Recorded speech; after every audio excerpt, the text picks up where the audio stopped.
तो बच्चों अब हम लोग क्वेश्चन नंबर 53 करने जा रहे हैं। इसमें क्या है कि uniform electric field of 10 Newton पर coulomb exist in the vertically downward direction. Find the increase in the electric potential as one goes up through a height of कितनी 50 सेंटीमीटर यानी कि 0.5 मीटर है। ठीक,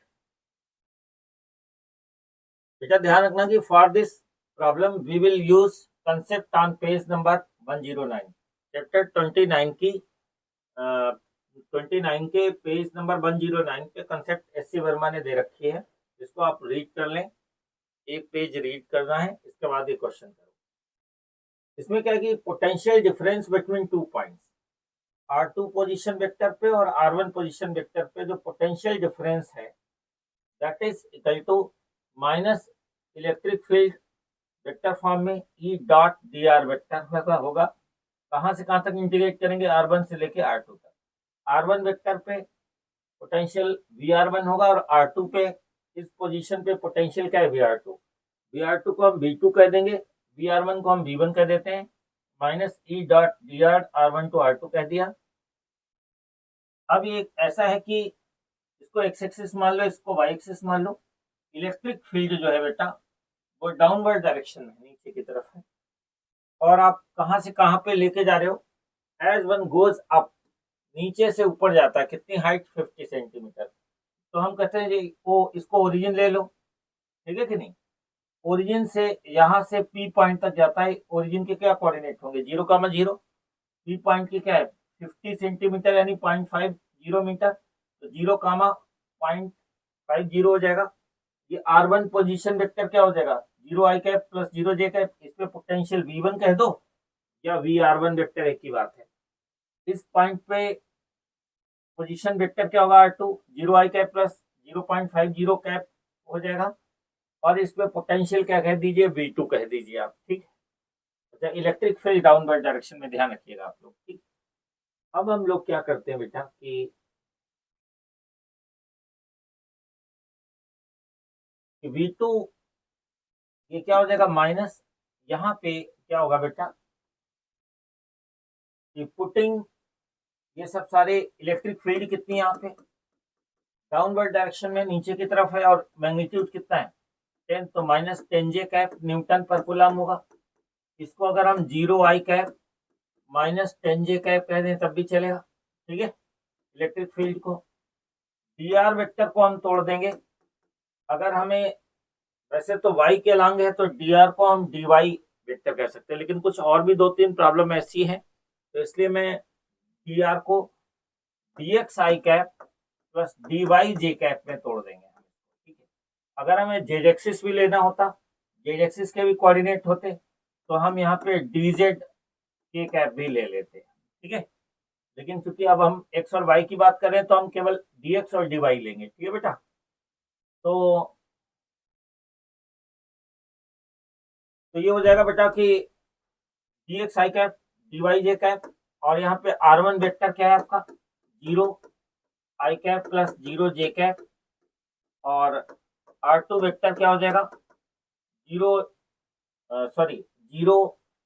कैप प्लस 0.50j कैप ले लिया। ठीक है, ये डॉट प्रोडक्ट होने के बाद ये वेक्टर में नहीं रहेगा, सिंपल आपका ये स्केलर में क्वांटिटी आ जाएगी। तो जो कोऑर्डिनेट हम होंगे वो भी वेक्टर में नहीं डालेंगे, हम स्केलर में ही कन्वर्ट कर लेंगे बच्चों। ठीक है, तो बेटा ये हमने electric field dr vector R1 R2 सारी इंफॉर्मेशन लिख ली है।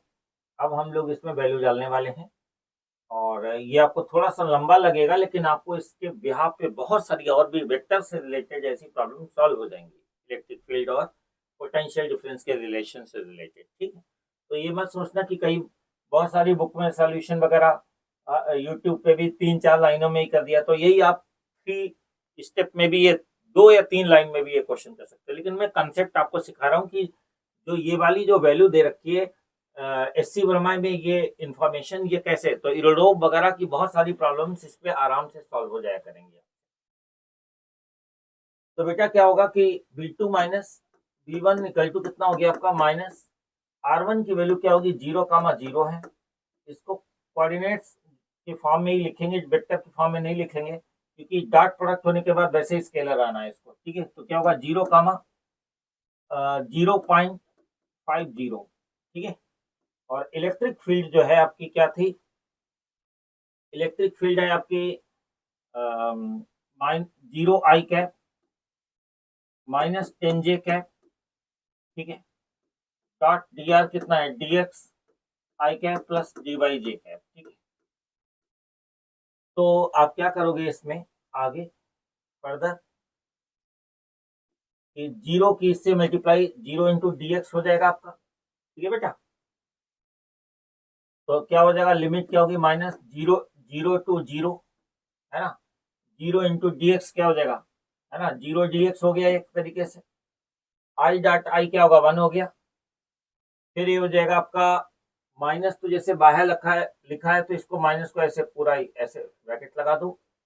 फिर -10 और dy हो गया 10 dy हो गया आपका। ये डॉट जे क्या हो जाएगा 1 हो जाएगा। कहाँ से कहाँ तक 0 से लेके 0.50 हो गया बेटा आपका। ये तो 0 हो गया बेटा, इसकी वैल्यू क्या हो जाएगी 0 हो जाएगी पूरे की। तो माइनस माइनस क्या हो जाएगा प्लस हो गया 10 dy 0 to 0.50। तो ये हो गया आपका बेटा v2 माइनस v1 किसके बराबर 10 dy क्या हो जाएगा y 0 to 0.5 10 y की वैल्यू 0.5 डाल दो माइनस 0 कितना हो गया ये 5 वोल्ट आ गया आपका आंसर, ठीक है। यानी कि v2 माइनस v1। तो R1 से R2 पोजीशंस जैसे से हम 50 सेंटीमीटर ऊपर जाएंगे तो पोटेंशियल में कितना इंक्रीमेंट हो जाएगा 5 वोल्ट के बराबर हो जाएगा, ठीक है।